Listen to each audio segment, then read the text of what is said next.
J'attendrai, j'attendrai, j'attendrai, j'attendrai. Oh Jésus, c'est parce que la grâce c'est Jésus. La Bible dit, la loi nous a été donnée par Moïse, mais la grâce et la vérité sont venues. Parce que la grâce est une personne, cette grâce c'est Jésus. Or le salut est une personne, le salut c'est Jésus. Mais pour qu'on voit ton talent, pour qu'on voit tes capacités, il faut que tu nous amènes quelque chose de nouveau. Si tu ne nous amènes pas quelque chose de nouveau, comment est-ce qu'on va voir ton apport de classe? Écoutez, la grâce de Dieu n'exclut pas la préparation. Si on s'est limité seulement à la grâce que Dieu nous a faite, la part de l'homme n'existera pas. Hébreux chapitre 11. On va lire à partir du 23e jusqu'au 26e verset. On y va. Je lis au nom de Jésus. C'est par la foi que Moïse, à sa naissance, fut caché pendant 3 mois par ses parents, parce qu'ils virent que l'enfant était beau et qu'ils ne craignirent pas l'ordre du roi. C'est par la foi que Moïse, devenu grand, refusa d'être appelé fils de la fille de Pharaon. Il préféra être maltraité avec le peuple de Dieu que d'avoir pour un temps la jouissance du péché. Il regarda l'opprobre de Christ comme une richesse plus grande que les trésors de l'Égypte, car il avait les yeux fixés sur la rémunération. On va prendre un deuxième texte. Actes des Apôtres chapitre 7. On va lire le verset 20, 21 et 22. À cette époque naquit Moïse, qui était beau aux yeux de Dieu. Il fut nourri 3 mois dans la maison de son père. Et quand il eut été exposé, la fille de Pharaon le recueillit et l'éleva comme son fils. Moïse fut instruit dans toute la sagesse des Égyptiens, et il était puissant en parole et en œuvre. Il avait 40 ans lorsqu'il eut à cœur de se rendre auprès de ses frères, les fils d'Israël. Amen. Très bien. Nous allons, au travers de ces 2 textes, commencer à enseigner la parole de Dieu. Nous sommes en train de parler de secret de la grandeur. Amen. Je ne vais pas retourner dans des définitions des termes parce que j'en avais déjà fait à plusieurs reprises et de plusieurs manières. Nous allons continuer pour faire la gestion de temps. Dans ce texte, c'est notre texte de base, Hébreux chapitre 11, 23 à 26, c'est notre texte de base. Vous allez remarquer une chose, on dit, c'est par la foi que Moïse, en sa naissance, fut caché. En réalité, au verset 23, on est en train de parler de la foi que ses parents ont pu mettre en place. Moïse est né à une période tragique, à une période très compliquée, et la situation de la nation était très perplexe par rapport à la manière dont on gérait les Juifs, disons, les Israélites. Moïse, sa mère s'appelait Jochebed, et je me dis, si cette femme a pu cacher cet enfant, quelque part, c'était une femme des fois. Exode chapitre 6 au verset 20 cite le nom de cette femme. Le nom de cette femme a été cité dans la Bible que 3 fois. Jochebed, la maman de Moïse, qui a caché cet enfant. Je me dis, comment elle a pu faire pour cacher l'enfant pendant 3 mois? Et c'était compliqué. Mais sauf qu'il l'avait fait. Elle l'avait fait, pardon.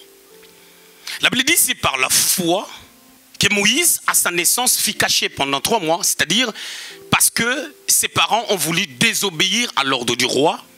Alors ils ont voulu faire autre chose plutôt que ce que le roi a dit. Parce qu'en réalité, la foi, c'est toujours le contraire de ce que la réalité, de ce que le roi dit. La Bible fait une mention particulière concernant Moïse. On dit qu'il était beau aux yeux de Dieu. Il était beau aux yeux de Dieu. Et cette beauté, dans l'original, parle de la chose de Dieu qu'il avait, d'une grandeur spirituelle qu'il avait. Quelque chose qui l'amènera un jour à être grand, à devenir grand. Vous le savez très bien qu'on avait lu une fois ici un verset qui dit que nos jours sont écrits dans un livre. C'est Psaume. Et dans Jérémie 1,5, ce passage que vous connaissez très bien, la Bible est en train de dire qu'avant que nous soyons formés dans le sein maternel, Dieu connaît. Il nous connaît, il nous connaît, il connaît tous les plans qu'il a formés sur nous.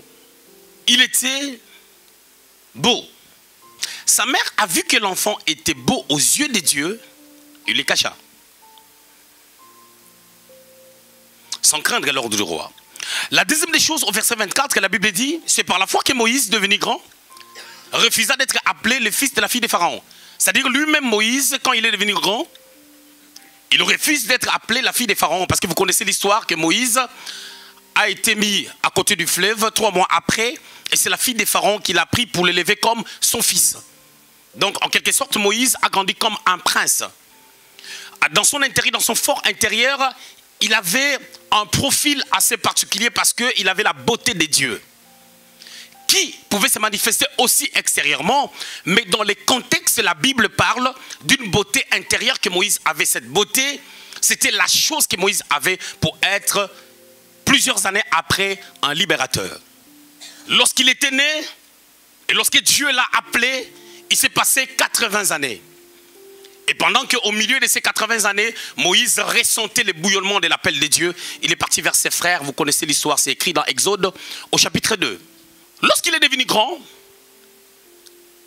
la Bible déclare qu'il refusa d'être appelé fille de Pharaon. Pourquoi? Parce que lorsque tu acceptes d'être appelé fille de Pharaon, tu as une grandeur que les hommes verront parce que tu fais partie de la famille royale. Combien de personnes aiment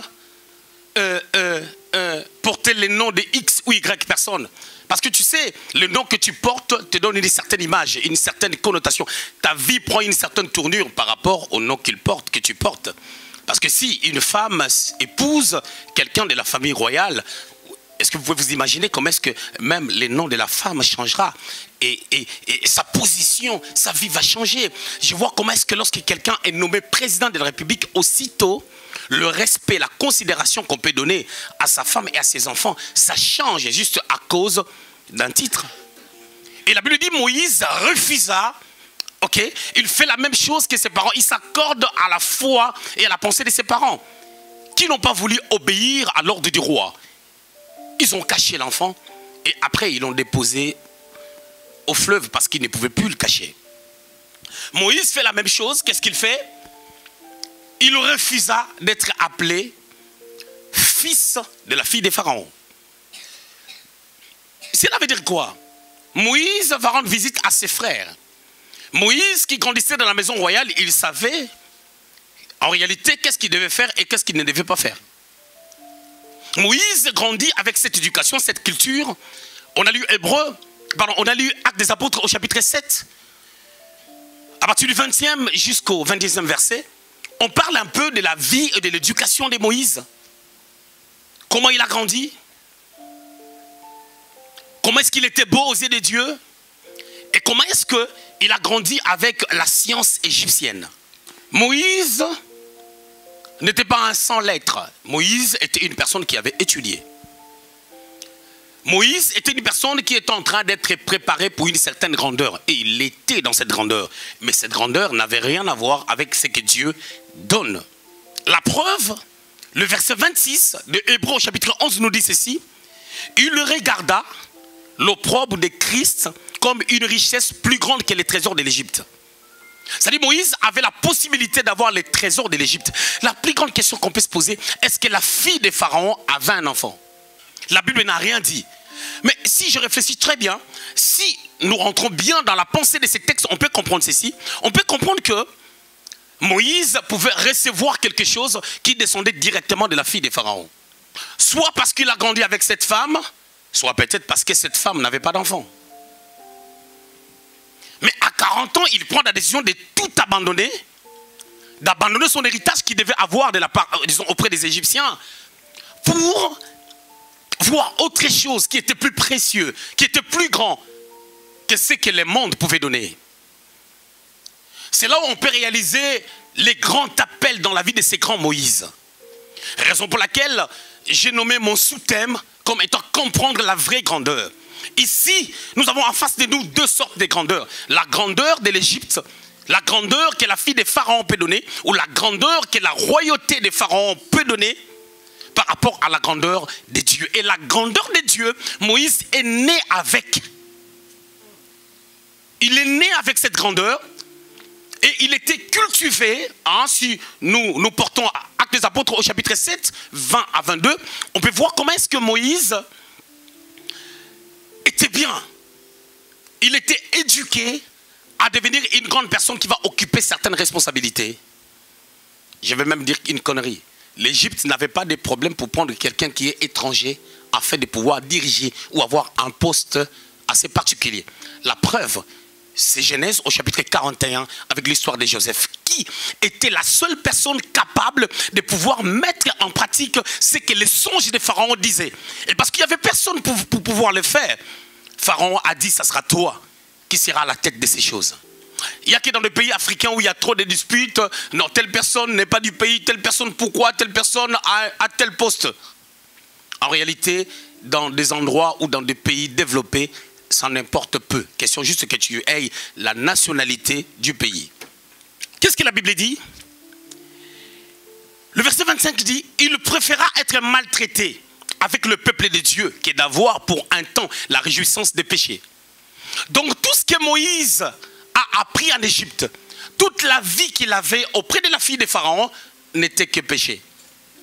Mais de quelle sorte de péché que la Bible est en train de parler? Vous savez, lorsqu'on parle du pouvoir, on est en train de parler d'une autorité. Et chaque autorité, ou je dirais, il n'y a pas d'autorité s'il n'y a pas le sang. S'il n'y a pas de forces qui soutiennent ce pouvoir ou cette autorité. C'est pour cela que notre pouvoir est lié au sang de Jésus-Christ. Parce que Jésus a versé son sang. Et à cause de ces mystères, nous avons l'accès à une grandeur, à un pouvoir, à une autorité. Et cette autorité émane de Christ, notre Seigneur, notre Sauveur. Mais en dehors de Christ, lorsque tu veux le pouvoir, il faut s'attacher à d'autres dieux. Raison pour laquelle la Bible est en train de dire que Moïse refusa la gloire qui était liée au péché. La Bible dit au verset 26 qu'il regarda l'opprobre de Christ comme une richesse plus grande que les trésors de l'Égypte. Il regarda la souffrance de Jésus-Christ. Mais ça porte quand même confusion. Comment est-ce que Moïse, Christ n'était pas encore manifesté? La Bible est en train de dire que Moïse regarda l'opprobre de Christ. Je vais vous amener pas à pas à une certaine compréhension de la parole de Dieu. Prenons Éphésiens au chapitre 1er. Vous allez voir. Verset 4. En lui, Dieu nous a élus avant la fondation du monde, pour que nous soyons saints et irréprochables devant lui. En lui, en qui? En Jésus. La Bible dit, en Jésus-Christ, ok? Dieu nous a élus avant la fondation du monde. C'est-à-dire, nous avons été élus. On a été sélectionnés, choisis par Dieu avant la fondation du monde. En qui? En Christ. Mais en réalité, pour que ces mystères puissent se manifester, il a fallu que Jésus meure à la croix. C'est par ricochet qu'on va dire que Christ a été déjà immolé, a été déjà mort à la croix avant la fondation du monde. C'est pour cela que nous sommes a priori déjà élus avant la fondation du monde. C'est un mystère. Alors la plus grande question c'est quoi? Dieu savait qu'Adam et Ève vont pécher. Il a déjà préparé un plan de la rédemption d'avance avant la fondation du monde. Parce que quand on parle avant la fondation du monde, c'est que personne n'existe. Parce que le monde n'existe pas, le cosmos n'existe pas. Mais Christ a été déjà immolé comme un agneau. Christ est mort déjà à la croix.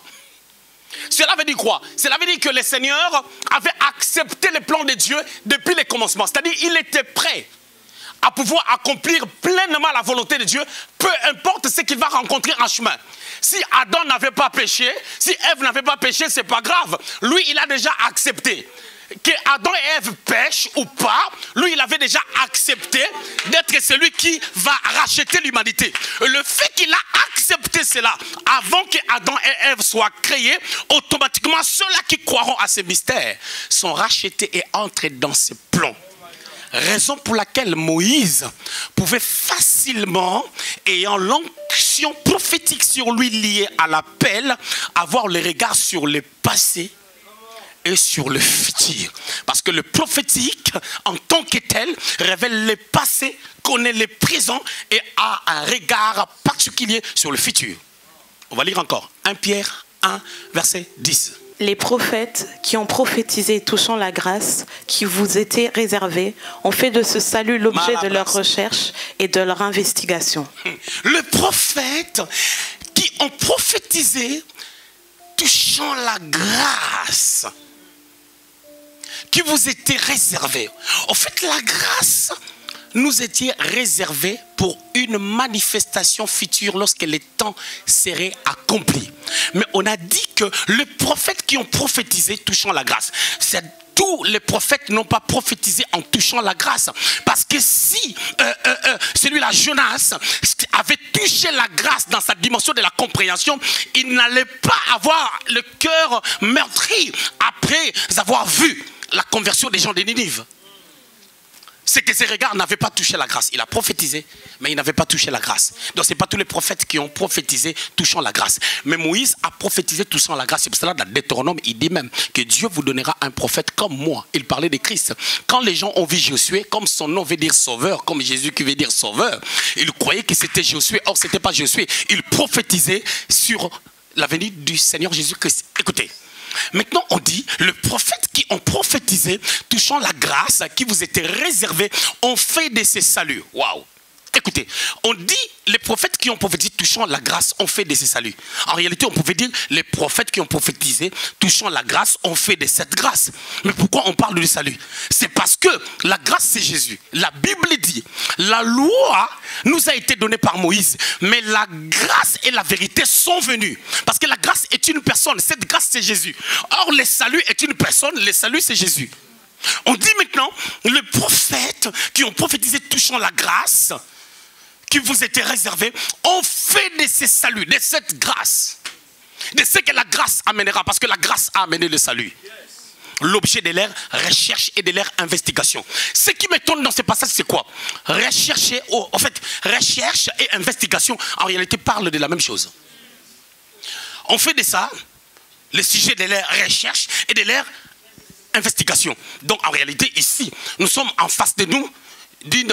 On a en face de nous, pardon, je dirais une réalité. C'est la tautologie. Non. Ils ont fait de ces saluts l'objet de leurs recherches et de leurs investigations. La recherche, quand on recherche quelque chose, c'est-à-dire, on est en train de vouloir trouver ce qu'on ne voit pas, ce qui a disparu. Mais avec ma petite connaissance, je dirais, lorsqu'on parle de l'investigation, on va un peu plus loin. C'est-à-dire, la recherche est approfondie. Lorsque les investigateurs viennent, je vais vous donner un portrait, hein, dans Josué au chapitre 2. On parle des gens qui étaient partis faire l'investigation. Les espions. Ils sont tombés chez Rahab, la prostituée.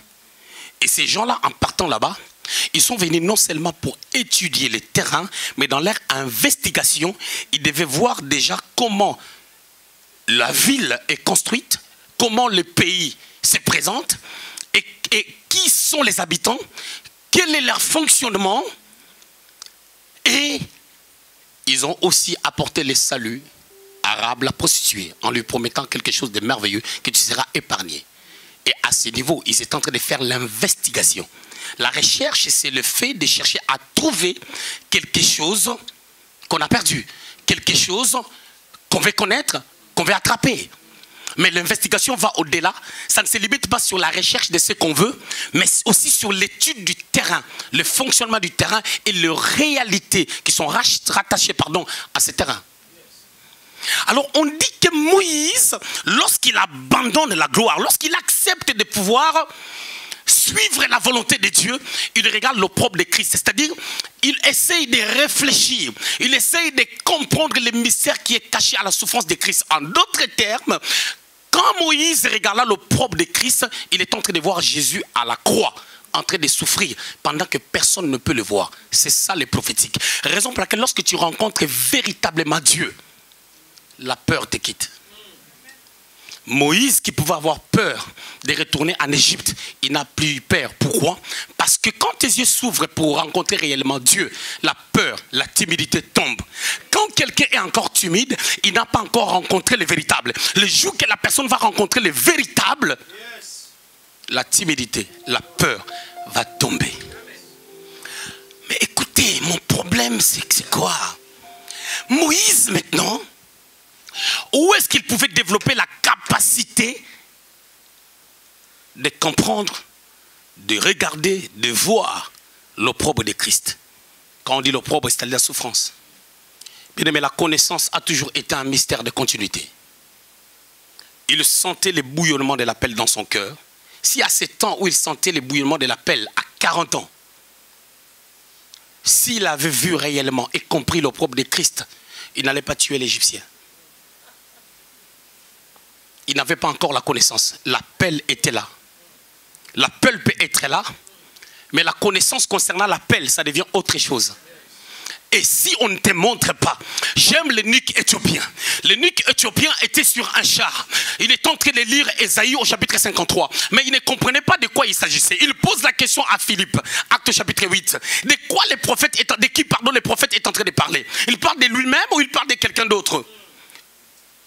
Parce que Philippe lui avait posé la question, est-ce que tu comprends ce que tu lis? Il dit, comment je peux le comprendre si quelqu'un me l'explique?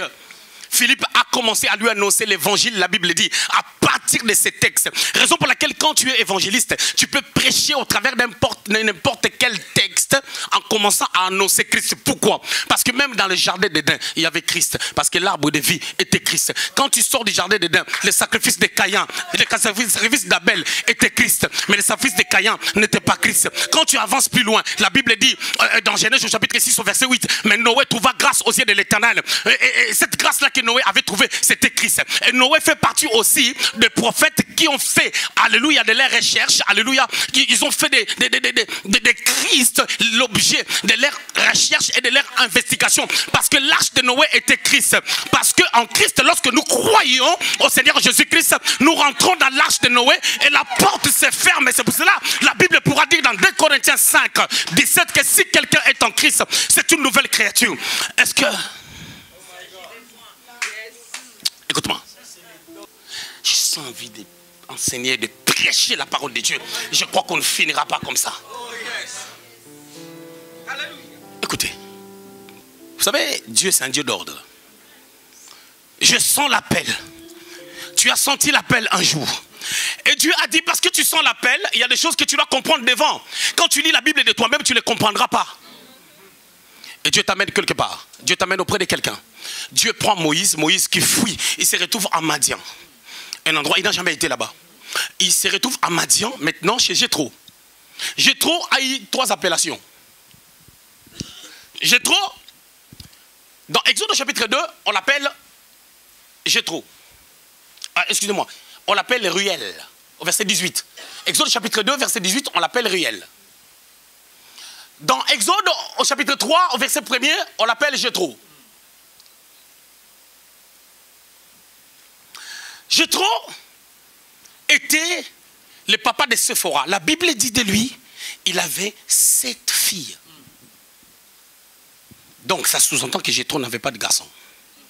Mais la Bible dit encore qu'il était sacrificateur de Madian. Vous savez, en théologie, il y a une règle qu'on appelle la loi de la première mention. Si je ne me trompe pas, ici, ce fut la première fois dans Exode au chapitre 3, au verset 1, que le terme sacrificateur a été utilisé. Mais quand on a utilisé le terme sacrificateur, on ne parle pas des descendants d'Isaac. Mais on est en train de parler des descendants d'Abraham, mais par Kétura. Genèse 25, verset 1er. Mais quelqu'un va me poser la question. J'ai entendu des gens prêcher sur Jéthro en disant que Jéthro était un occultiste. Mais j'ai dit c'est faux. Parce que Jéthro sort d'Abraham.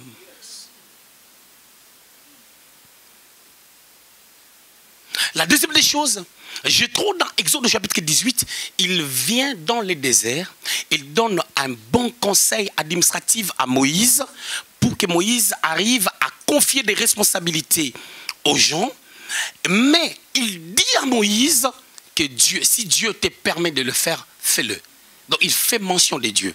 Mais il y a quelque chose de merveilleux. Je crois au verset, dans Exode 18, regardez ce que la Bible dit. Est-ce qu'on peut nous mettre ça sur les tableaux? Jéthro, beau-père de Moïse, offrit à Dieu un holocauste et des sacrifices. Aaron et tous les anciens d'Israël vinrent participer au repas avec le beau-père de Moïse, en présence de Dieu. Écoutez, Jéthro, après avoir vu ce que Dieu a fait avec Moïse, que lui, il connaissait, qui est en train de paître ses troupeaux. Il connaissait, Jéthro habitait à 11 km de l'Égypte. Son pays, Madian, était à 11 km de l'Égypte. Et il connaissait la force et la puissance égyptienne.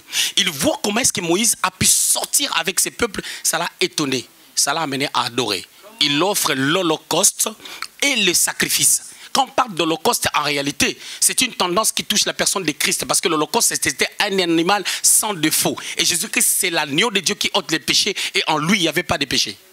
Jéthro, maintenant, il offre des sacrifices. Il y a quelque chose de merveilleux que j'aime à la fin. Vous voyez la fin? En présence de Dieu. C'est-à-dire, quand il est en train d'offrir l'holocauste, Dieu était là. Bien, il arrive des fois, quelqu'un passe beaucoup de temps dans la présence de Dieu. Dieu n'est pas là. Je vous donne un portrait. Daniel était en prière pendant 3 semaines. Dès le premier jour, Dieu l'avait déjà exaucé. Ce qui veut dire que le reste des temps où il est resté dans la présence de Dieu, Dieu n'était pas là. Dieu était parti faire autre chose. Mais lui, il était là, il était en train d'attendre. C'est pour cela que beaucoup de personnes, tu le vois dans leur vie, quelqu'un cherche le mariage, il dit, je vais faire les jeûnes d'Esther, je vais faire les jeûnes de Daniel. Non. Tout jeûne que les gens ont fait dans la Bible, ils l'ont fait pour l'intérêt de Dieu, pour l'intérêt du peuple. Jamais je vois les gens gêner pour leur église, moi encore pour leur pasteur, mais ils gênent pour leur propre intérêt. Raison pour laquelle ils restent dans la présence de Dieu sans que Dieu soit dans cette présence-là. Et je ne sais pas du coup, quand Dieu n'est pas dans sa présence, c'est la présence de qui? Il y a beaucoup de choses que les gens disent, Dieu m'a dit, c'est pas Dieu qui a dit. Dieu m'a dit, non, tu t'es dit. Parce que la frontière entre la voix de l'homme et de Dieu est subtile. Tu peux facilement comprendre la différence entre la voix de Dieu et la voix du diable. La voix du diable t'énerve. Quelqu'un te dit quelque chose, tout de suite ça te fait mal, tu es énervé, tu es blessé. Ça c'est le diable. Tu peux le comprendre facilement si tu es enseigné. Mais la frontière entre ta propre voix et la voix de Dieu, cette frontière est subtile. Tu peux facilement entendre ta voix, tu crois que c'est Dieu qui te parle. Est-ce que je peux fermer cette inclination? Ok. Maintenant, vous voyez la qualité, la dimension de la connaissance que Jéthro pouvait avoir, réelle. Amen. Et c'est lui qui a appris la sacrificature à Moïse. Moïse, Dieu l'a appelé. Il était beau aux yeux de Dieu. Mais il a fallu que cette grandeur-là, la chose qu'il avait de la part du Seigneur, puisse ressortir pour être le libérateur d'Israël. Alors la première des choses que Moïse devait faire, il devait abandonner d'abord la gloire de l'Égypte. Beaucoup de personnes n'arrivent pas à entrer dans la vraie grandeur parce qu'ils n'arrivent pas à abandonner la gloire de l'Égypte. La gloire de l'Égypte te rattache à un orgueil. La gloire de l'Égypte t'amène à pouvoir vivre selon toi-même. Vous savez, pour reconnaître l'humilité, la grandeur de l'humilité de quelqu'un, il faut que la personne soit exposée en public. Mais c'est une pratique que les gens n'aiment pas. Et cette pratique est biblique. C'est de cette manière que Jésus a amené Pierre jusqu'à la vraie grandeur. Il lui a dit dans Luc chapitre 5, je te ferai pécheur d'hommes. Mais dans ce parcours, entre la prophétie et l'accomplissement, entre la prophétie et la grandeur, il a fallu maintenant que Jésus puisse travailler le cœur de Pierre. Qu'est-ce qui s'est passé? Pierre, chaque chose que le Seigneur lui disait, au lieu qu'il dise que Jésus ne m'aime pas, il n'aime que Jean, lui continue à aimer beaucoup le Seigneur. Même quand Pierre a dit plaise à Dieu que cela ne t'arrive pas, dans Matthieu chapitre 16, c'était l'amour de Pierre. Il aimait tellement Jésus, il adorait tellement le Seigneur. Vous savez, pour comprendre si tu étais colérique, pour comprendre que tu n'es plus colérique, il faut qu'on t'énerve. Et qu'on t'énerve pas en coulisses. Il faut qu'on t'énerve vraiment là où il y a des gens. Pour savoir que tu as changé, il faut que la même chose vienne. Bien, mais c'est pour cela que le Seigneur, à la croix, maintenant, l'agneau de Dieu qui a été immolé avant la fondation du monde, c'est un mystère. Déjà depuis l'éternité passée, il a été déjà immolé. Mais il faut que ça devienne palpable, qu'il souffre vraiment d'une manière palpable. Il monte à la croix. Maintenant, il sent que pour que ces mystères puissent s'accomplir, il faut que Dieu puisse l'abandonner. Jésus dit, mon père, pourquoi m'as-tu abandonné? Non, c'est allégorique. Il voulait seulement dire, mon père, abandonne-moi. Parce que si tu ne m'abandonnes pas, tant que tu vis en moi, la mort ne peut pas me frapper. Parce que toi qui es Dieu au-dedans de moi, tu vas empêcher la mort de pouvoir venir. Il faut que tu puisses m'abandonner pour que mon corps de fils de Marie se sépare au corps de Dieu. Afin que je devienne péché pour que le salaire du péché puisse se manifester dans mon corps. Parce que le salaire du péché, c'est la mort. Romains 3, 23. C'est comme ça qu'il a été mort. Il a accepté. Certains affrontements, tu ne les as pas encore vécus. Raison pour laquelle tu crois que tu es fort. Tu crois que tu es forte. Mais ce n'est pas encore ça. Si on t'humilie au premier degré, c'est là où tu vas comprendre que tu n'es pas encore arrivé. Alors, on peut voir cette démarcation dans la vie de ces grands Moïse, qui était un prince, qui jouissait de la faveur de la fille de Pharaon. Et il vient chez Jéthro, on lui donne un travail de paître les troupeaux. Et derrière ce travail, il y avait la connaissance de la sacrificature qu'il devait apprendre. Écoutez, ne perdons pas de vue. Lévitique au chapitre 8, à partir du 1er jusqu'au 11e verset, on parle de la consécration d'Aaron et de ses fils. Où est-ce que Moïse a appris ces choses? Vous croyez que ça vient par hasard? Il devait être consacré comme sacrificateur. Mais comment est-ce que toi tu dois consacrer les gens comme sacrificateurs? Toi-même tu ne connais pas la sacrificature et tu n'as jamais été sacrificateur. Il a fallu qu'il passe au pied d'un sacrificateur. Et n'oubliez pas, les sacrificateurs enfantent les prophètes. Parce que le papa de Jean-Baptiste était sacrificateur. Je parle de Zacharie au chapitre 1er. Il était sacrificateur, ok? Quand il a fait un enfant, quand Dieu s'est souvenu d'eux et que sa femme Élisabeth est tombée enceinte, le fils qui était venu était un prophète. Parce que un sacrificateur enfante facilement un prophète. Oui, d'abro sabra kabasete. Il en est de même aussi avec Samuel qui a grandi auprès du sacrificateur Élie et il a détenu d'une manière qualifiante le ministère prophétique. Aigle. Dieu l'envoie chez Jéthro. Chez Jéthro, il apprend la sacrificature. C'est quoi la sacrificature? C'est quoi être sacrificateur? Les mots hébreux, c'est Kohen, je vous l'avais dit. Bâtisseur de ponts. Tu dois être en relais entre les hommes et Dieu, comme un médiateur. Et sur le plan théologique, à ce niveau, Moïse devait jouer le rôle de Christ avant la manifestation de Jésus. Être un pont. Aujourd'hui, nous n'avons qu'un seul médiateur, Jésus-Christ. Mais autrefois, Moïse l'a fait maintenant pour Israël. Il était le médiateur. Pour être un bon médiateur, il devait développer le cœur à supporter. Et pour qu'on les teste s'il a vraiment le cœur à supporter, on devait les mettre avec des animaux. Les gens qui sont bipartis. Et quand il va supporter les brebis, il connaîtra les premières mentions de la sacrificature. Parce que Moïse, quand il est descendu dans la montagne et qu'Aaron a fait les veaux d'or, Moïse ne l'a pas tué, il l'a supporté. D'ailleurs, Dieu a fait le colportage entre Moïse, Aaron et Myriam. C'est Dieu qui a rapporté des choses à Moïse. Moïse ne connaissait rien. Nombre chapitre 12. Il a dit que non, ton frère et ta sœur t'ont critiqué. Quand Dieu devient colporteur. Et en d'autres termes, il y a des choses quand Dieu te les révèle. Il veut voir comment tu agiras. Et si on regarde ces textes-là de Nombre au chapitre 12, vous allez remarquer que Moïse n'était pas à fond pour maudire Myriam et Aaron. Il n'était pas là-dedans. Mais Dieu voulait seulement tester le cœur de Moïse par rapport à la grandeur pour amener le peuple là. Mais les jours que Moïse a oublié les instructions qu'il avait reçues auprès de Jéthro, il a pris le bâton, il a frappé sur Jésus-Christ au lieu de sanctifier Dieu en l'adorant. Parce que Dieu lui avait dit, tu me sanctifieras, tu parleras au rocher. Lui, il a frappé les rochers. Dieu lui a dit, tu n'entreras plus. Je reviens dans ce que je disais. L'apprentissage auprès de Jéthro. Il a 7 filles. 7 filles. Le chiffre 7, vous le savez, c'est le chiffre de la perfection. Cet homme était sacrificateur. Aucun de ses enfants ne pouvait monter à la sacrificature parce que c'était des filles. Il a fallu que ce soit des hommes. Et quand il a vu Moïse, il a aimé. C'est pour cela dans le contexte. Si vous lisez Exode au chapitre 2, à partir, je crois, du 16e verset jusqu'en bas, vous allez remarquer que c'est c'est Jéthro qui a dit, il faut appeler cet homme. Parce que Moïse, quand il les a aidés, il est parti. Il a dit, appelez cet homme. Parce que les filles ne connaissaient pas ce que les pères avaient besoin. Les pères ne pouvaient pas aussi montrer aux filles que vous êtes mes enfants, mais j'ai aussi besoin d'un homme. Il a dit, appelez cet homme. Il doit être mon fils. Je dois faire une filiation. Je dois l'adopter. Je dois le faire passer par ma fille. Alors en réalité, la sacrificature de Jéthro était sur Séphora.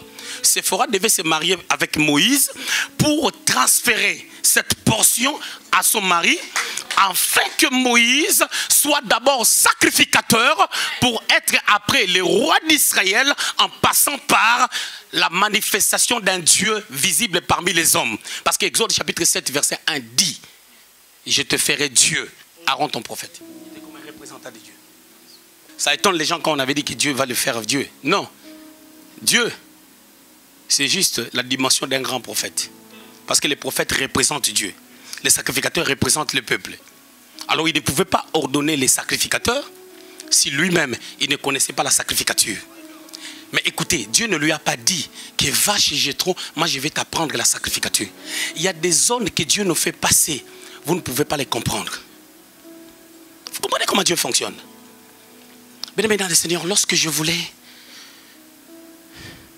changer d'église, je vous avais dit dans ma vie, je n'ai fait que 2 églises.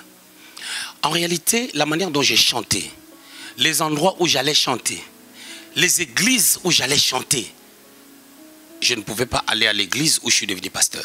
Ça n'avait rien à voir. Il n'y avait pas de gens, on n'avait pas de toit, on mettait des bâches. Mais pendant que j'ai mis mes genoux à terre, j'ai prié. Dieu m'a dit, c'est ça ton église.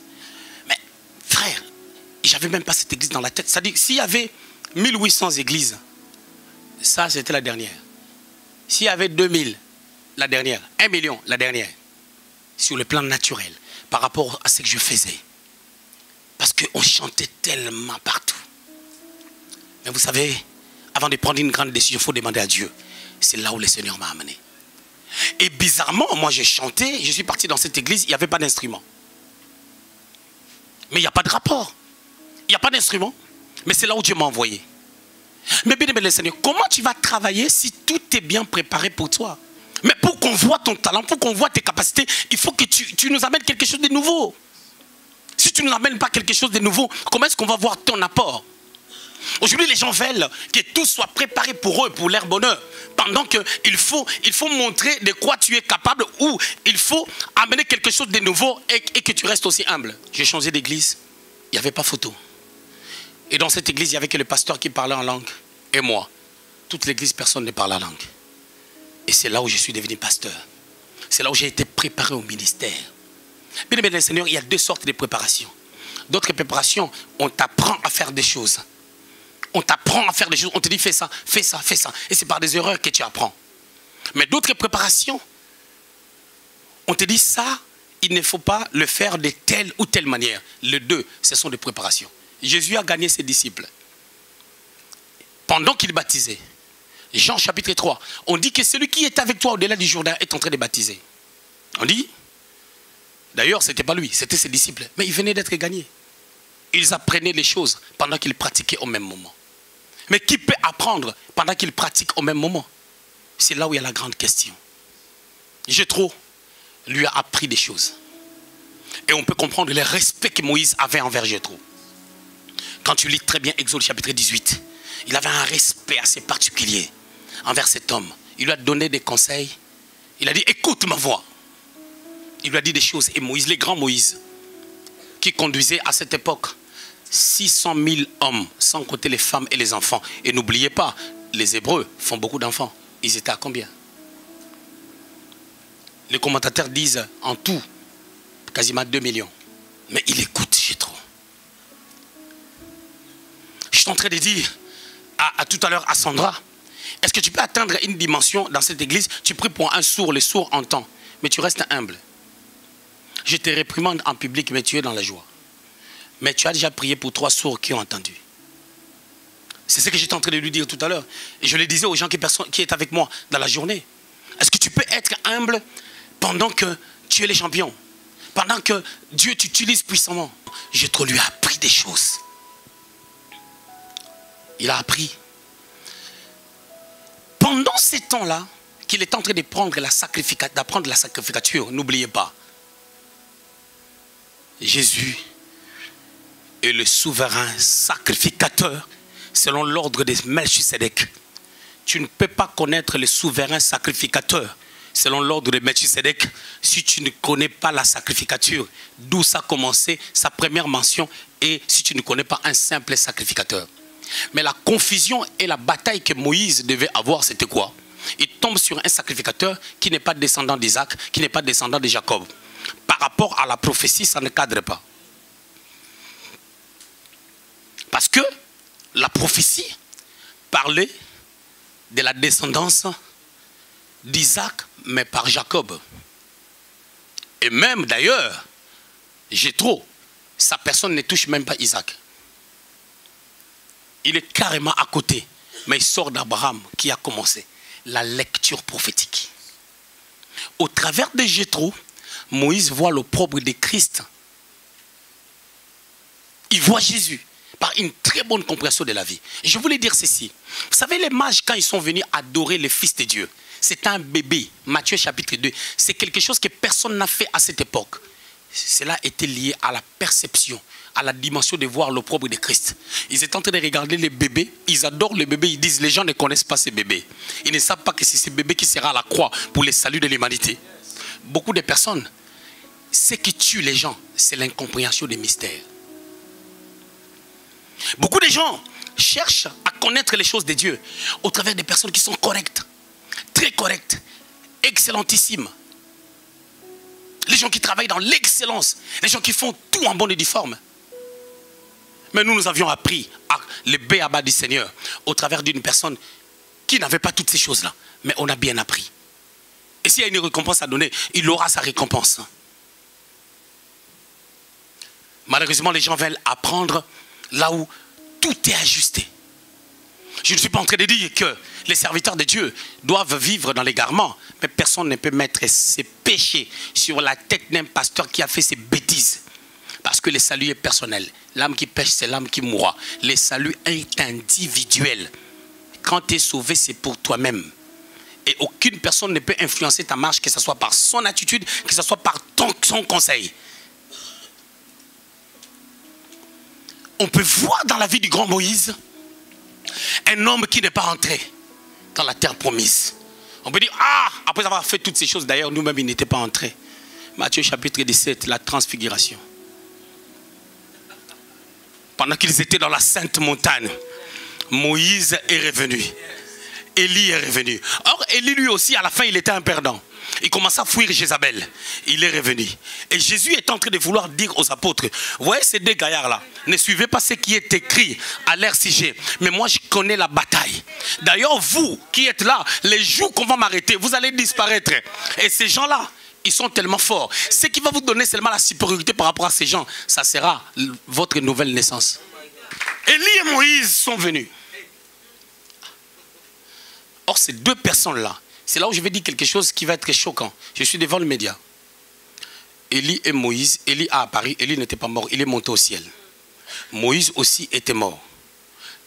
Deutéronome chapitre 34. Moïse était mort. Où est son corps? Où était son cimetière? Est-ce qu'il était vraiment mort?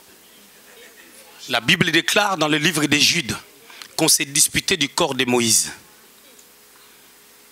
Mais les anges ont pu récupérer les corps de Moïse. Est-ce que si les corps vraiment de Moïse tombent entre les mains des anges, est-ce que ces corps-là vont rester toujours morts? Question mark. Question mark, question mark. Mais ce que je sais, dans la transfiguration, Moïse a apparu et lui aussi a apparu. Pourquoi? Parce que c'est Moïse qui a reconnu, qui a réalisé la souffrance de Christ. Et ce Christ est capable de ressusciter les morts. Raison pour laquelle le problème qui est là, même quand tu es au dernier souffle, même lorsque rien ne marche, même lorsqu'il y a les condamnations, même lorsqu'il y a des points que les gens ont mis par rapport à ta vie, tu ne sais pas à la dernière minute, le Rédempteur peut s'élever. Job dit quelque chose de merveilleux. Il dit, mon Rédempteur se lèvera, il se lèvera le dernier. Mais il se lèvera quand? Lorsque ma peau sera complètement détruite, lorsque les gens vont te piétiner, ils vont te terrasser. C'est là où c'est que tu as appris, remontera. Jésus-Christ te montre la vraie grandeur. Et quand la vraie grandeur est en train de se positionner en bâtissant dans la vie d'un homme les valeurs intrinsèques, on ne voit pas cette personne avec l'argent, on ne le voit pas avec de belles voitures, on ne le voit pas comme les gens aimeraient le voir. Et combien de chrétiens reçoivent des critiques? Tu n'as pas ceci. Si tu étais un vrai chrétien, est-ce que qui a la mesure, les roseaux pour mesurer la limite, la dimension, la grandeur, la hauteur, la largeur de la chrétienté de qui que ce soit. Il n'y a que Dieu qui donne, il n'y a que Dieu qui connaît toutes choses là. Mais dans toutes ces choses, nous sommes plus que vainqueurs par celui qui nous a aimés lorsque nous demeurons auprès de la croix et que nous regardons la souffrance de Christ comme un gain plutôt que la gloire que l'Égypte donne. Bien-aimé, Dieu change de vie. Dieu bénit les gens. Dieu transforme les vies. Dieu impacte la vie des gens. Le 12 du mois prochain, je serai en Amérique. Et le samedi matin, ça sera, je crois, le 15. Je ne sais pas, je crois. Je vais avoir une conférence, encore une fois, avec des docteurs en théologie, avec des pasteurs. Et ce n'est pas la première fois, c'est la troisième fois. Et les Américains qui vont entendre un francophone nous parler, ils vont attendre quand on va les traduire pour comprendre ce que je dis. Ils vont attendre impatiemment. Quand moi je parle, ils ne comprennent pas ce que je dis, ils attendent la traduction. Il n'y a que Dieu qui peut le faire. S'il y a quelqu'un qui connaît l'Amérique, ce n'est pas dans la facilité tu peux prêcher devant des blancs. Ils sont là au nombre de 300 que de blancs américains et toi tu parles en français. Ça ne marche pas comme ça. Il n'y a que Dieu qui peut faire de telles choses. Et le dimanche, on aura 2 réunions. Je viens de recevoir un message, on m'a dit, le dimanche, il faut que je parle de la position d'un père. Il y a des thèmes qu'on ne donne pas à n'importe qui. Si tu n'as pas été fils et que tu n'es pas père, tu ne pourras pas les prêcher. Il faut que tu sois fils. Mais pour qu'on te qualifie fils, il faut qu'on regarde quel est ton parcours, quelle est ta position. Mais beaucoup de personnes combattent les prophétiques par leur science, par leur intelligence, par leur connaissance, par ce qu'ils semblent connaître. Mais en réalité, ils ne connaissent rien. Parce que toutes les personnes qui croient connaître, ils n'ont jamais connu. Comme il faut connaître. Et la connaissance, c'est Jésus qui était à la croix. Et les gens de l'ancienne alliance, il y a eu des prophètes qu'on fait de cette personne de Jésus-Christ, de sa souffrance, pendant qu'il n'était pas encore manifesté, les sujets de leur recherche et de leur investigation. Et nous qui sommes dans la nouvelle alliance, nous sommes sauvés. Quelle est la position que nous pouvons avoir sur cet homme de Galilée?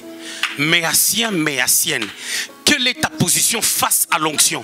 Les malades sont guéris, les boiteux marchent, les kystes disparaissent. Mais Dieu, des fois, fait retentir sa voix. Mais les gens n'arrivent pas à écouter. Il arrive des fois, quand tu ne peux pas répondre à l'appel, ou tu veux répondre à l'appel à ta manière, Dieu te fera répondre à l'appel par de la fuite. Et tu te retrouveras chez Jétro. Mais quand tu te retrouves chez Jétro, apprends. Il arrive des fois, tu es coincé, tu es réduit. Tu n'as plus le niveau que tu avais avant. Tu commences à paître les troupeaux, comme Moïse faisait pour Jétro. Mais tu demeures toujours têtu. Jusqu'à quand tu laisseras Jétro faire son travail, afin que tu fasses partie de cela qu'on a dit, la fait de nous, un royaume des sacrificateurs. Bien aimé, nous avons appris Jésus. Nous avons connu le Seigneur, pas avec facilité, pas avec la luxure d'aujourd'hui, pas avec les ketchup et les mayonnaises, mais nous avons appris à connaître ce véritable Dieu par l'opprobre, par l'humiliation, par la souffrance. Raison pour laquelle lorsque nous annonçons Jésus-Christ, il y a des choses qui s'opèrent. Lorsque nous parlons de Dieu, les paralytiques marchent, les aveugles voient, les gens se convertissent à la gloire de Dieu, parce que cela est rattaché à la souffrance que tu peux expérimenter. C'est pour ça que beaucoup de personnes prennent leurs mains et mettent sur leur tête. Combien de fois il m'est arrivé de s'élever? Je prends une belle voiture, je donne, et ma femme ne bouge pas. Les gens posent des questions. Maman, pourquoi? Ça te fait comment? Ah, si ton mari ou ta femme le faisait, quelle est la discussion que vous allez avoir après? Mais ma femme, quand je sème, je ne retourne pas pour lui dire, ma femme, je vais s'aimer la Audi Q7. Non, ma femme, je vais s'aimer la BMW. Ma femme, je vais s'aimer la Jaguar que j'ai roulé seulement avec pendant 6 mois. Je ne lui dis pas, je fais, mais parce qu'elle connaît. Elle ne me demande même pas ce que tu as écouté Dieu ou tu n'as pas écouté Dieu. Non. Elle le sait, elle est le regard de Jésus. Parce qu'une sémence reste une sémence. Et par ricochet, ma femme dit, même s'il n'a pas écouté Dieu, comme c'est une sémence, ça reste une sémence. Et une sémence mise à terre, ça peut produire dans le temps ou ça peut produire après. Au moment où ça a été sémé, ça a été sémé.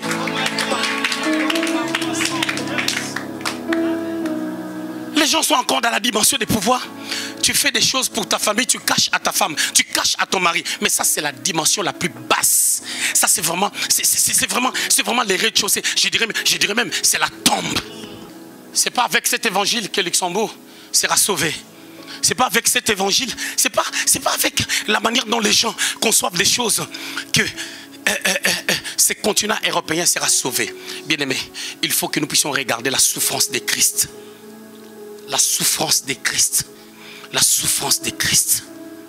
Dieu teste des fois notre humilité. Je t'en te dire à quelqu'un, imagine-toi, tu peux être là, Jenny, par exemple, tu es aux toilettes, tu fais 10 minutes, un exemple bête, 5 minutes, tu ne sors pas. Il y a quelqu'un qui, excusez-moi les termes, qui ressent la diarrhée, mais cette personne est moins âgée que toi. C'est peut-être Hervanis, c'est peut-être Jemima, c'est peut-être Ketia. Et Ketia vient, elle frappe à la porte, parce qu'elle a quelque chose, il y a une foule, elle ne peut pas t'expliquer que non, ça va sortir. Est-ce que tu sortiras avec joie? Ou tu sortiras avec colère? Ce sont des épreuves d'humilité pour voir. Si tu veux aller grand, il faut descendre plus bas pour que quand tu monteras, tu montes comme une flèche. Mais celui qui veut monter seul, quand il descendra, il n'aura personne pour l'attraper. Il va se briser les vertèbres. C'est ça le secret de la grandeur. C'est ça la vraie grandeur que Dieu réserve pour nous.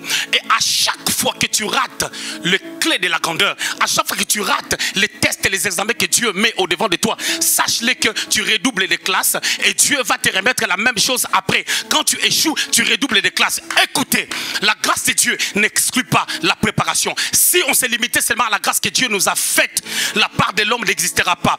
Adam et Ève étaient dans une atmosphère la plus parfaite parce que le péché n'avait jamais existé, mais Dieu voulait aussi leur part, c'était de cultiver et de garder les jardins. Alors moi et toi, nous sommes sauvés, oui, c'est bien, mais nous avions déjà connu les péchés avant. Vous savez, certaines choses, ça sort de ta bouche.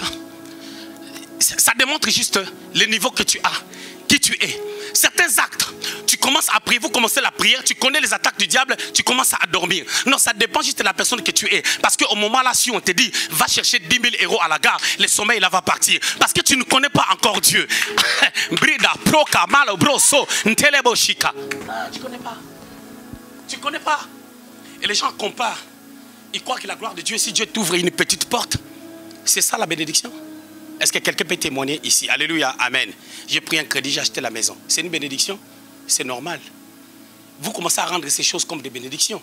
Mais non. Eddie Pépé, il travaille, il gagne beaucoup d'argent. Allez, témoignage, Eddie Pépé a acheté la maison. C'est basique, tout le monde va dire oui, ça s'est fait. Mais quand ça devient un témoignage quand ça change. Il y a d'autres témoignages que les gens donnent. Ce n'est pas des témoignages. C'est naturel. Parce que les païens ont des maisons. Des maisons et des maisons. Et vous les chrétiens, pour arriver déjà à ce niveau-là, d'avoir des petits témoignages, ça a un problème. Et quand est-ce qu'on va aller plus loin? La souffrance de Christ. Il s'est fait pauvre pour que moi et toi nous soyons bénédictions.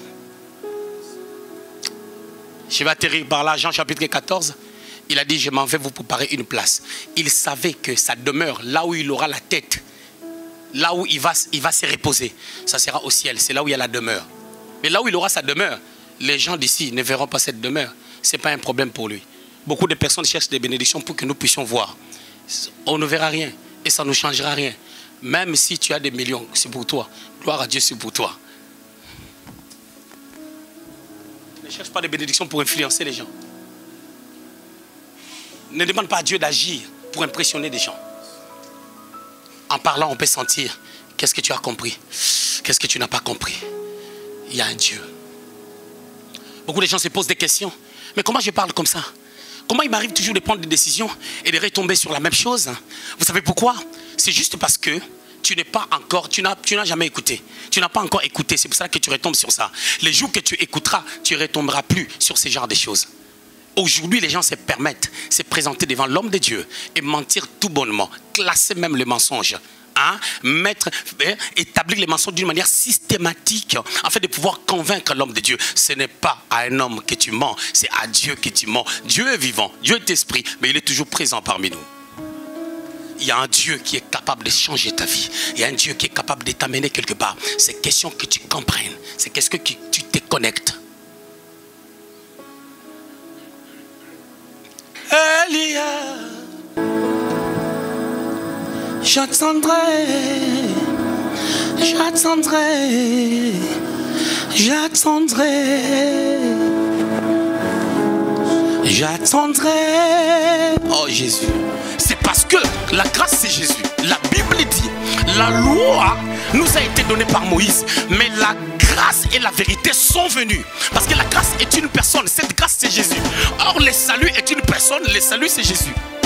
Mais pour qu'on voit ton talent, pour qu'on voit tes capacités, il faut que tu nous amènes quelque chose de nouveau.